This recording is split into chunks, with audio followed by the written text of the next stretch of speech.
You put the phone down, your books are open, your notes are ready, and you know exactly what you should do. But when you look at the page, your mind feels restless, heavy, and resistant to the work. The problem is that your brain is attempting to move straight from rapid stimulation to slow, sustained engagement. Scrolling trains fast reactions. Studying requires long-term attention. The brain needs time to shift gears from consuming dopamine to producing effort. You can bridge this gap with a practical 10-minute brain reset. This is not a medical treatment or a way to literally reset your mind. It is simply a structured behavioral routine designed to help you transition into deep focus. By systematically lowering physical tension and mental noise, the reset prepares your attention for the task at hand. You do not need to wait for perfect motivation to study. You only need to build sufficient readiness for the very first step. Step 1 is to disconnect. So the first 2 minutes, you must stop all incoming stimulation. Put your phone in a completely different room, bag, or drawer, and close all unrelated browser tabs on your computer. Avoid the urge to check one final notification. That one last check almost always creates a new chain of distraction. Step 2 takes us from minute 2 to minute 4. Move your body. If you have been sitting, scrolling, or lying down, your body has become passive.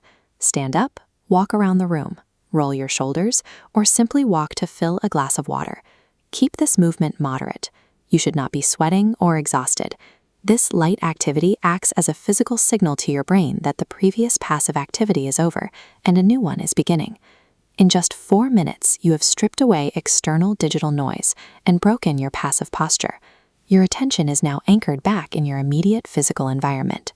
Step 3 covers minute 4 to 6. Regulate your breathing.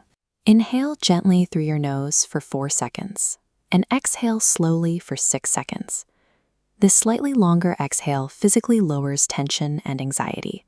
Do not attempt a complicated breathing technique or force your breath until it feels uncomfortable. The sole purpose here is to bring your attention back to the present moment. Now that you have regulated your breathing, step 4 brings us to minutes 6 to 8. Clear your space. Remove any extra books, food wrappers, or stray cables from your immediate desk area.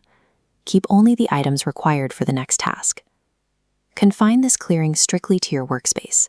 Do not fall into the trap of reorganizing your entire bedroom. You are just creating enough physical space to work. Next, clear your mental space by creating a distraction list. When unrelated thoughts pop up, like needing to reply to an email or buy stationery, write them down on this pad. This offloads the mental noise, so it stops competing for your attention. Combining a pristine desk with an emptied mind drastically lowers the friction of starting. There is literally nothing left to distract your eye or your brain. Step 5 takes us through the final 2 minutes. Commit and begin. This is where many students experience friction by setting a vague goal like study science. This diagram shows how to define a clear, startable task. Use the formula action plus quantity plus topic. Instead of study, your task becomes solve 5 algebra questions. Give yourself a quick win. Choose a small action that fits this formula and builds momentum, like drawing one specific diagram or reviewing 5 flashcards. Now for the most critical execution rule. Do not wait for the 10-minute timer to finish. You must execute your first physical action, opening the book or writing the date, before the clock runs out. If you complete the 10 minutes of preparation and then reward yourself with a phone break, you lose the bridge you just built. Ending the reset with immediate physical action creates instant momentum. You transform the intimidating idea of studying into one simple, executed task. Immediately following the reset, move seamlessly into a 25 to 30-minute block of highly focused work. Use active studying methods during this block. Passively staring at a textbook allows your attention to fade. Instead, test your memory through active recall, practice questions, or writing explanations from memory. Track your output as you go. Tally the questions you answer or the pages you complete, so the session produces visible, tangible progress. When your focus block ends, take a restorative break. Returning to high-stimulation media, like the short-form videos on the left, will actively compete for attention. Instead, Protect your focus by doing something calm that rests your eyes, like stretching or staring out a window, as shown on the right.